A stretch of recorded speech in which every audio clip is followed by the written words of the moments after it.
kim shukr qiladigan bo'lsa o'ziga shukr qiladi. Ana shu qilgan shukri o'ziga foyda bo'ladi, boshqaga emas. Alloh behojat zot. Agar dunyodagi barcha odamlar shukrni unutib dunyoni kufrga to'rg'izib yuborsa, Allohning xazinasidan zarra kam qolmaydi. Yoki aksincha dunyodagi barcha odamlar shukrdan boshqani yodiga olmay ertayu kech shukr qilyapsa, Allohning xazinasiga zarra qo'shilib qolmaydi. Bandalar shukr qilsalar o'zlari uchun, o'zlarining foydasi uchun, o'zlarining baxti, saodati uchun, o'zlarining bu dunyosi va oxirati uchun qiladi.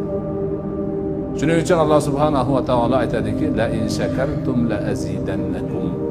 Agar shukr qilsalaringiz, men sizlarga ziyoda qilib beraman. Alloh bir ne'matni berdimi? Banda shukr qilsa, Alloh o'sha ne'matni ziyoda qiladi.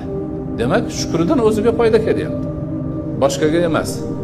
Hazrat Ali aytadilarki, Alloh taolo shukrni eshigini ochibdi, davomini yopmaydi. Shukr qilish eshigini ochib qo'yibdimi? Demak, o'sha ochiq eshikdan banda kirdimi, endi ne'matni davomini yopib qo'ymaydi. Turadi, u ham ochiq turadi deydi.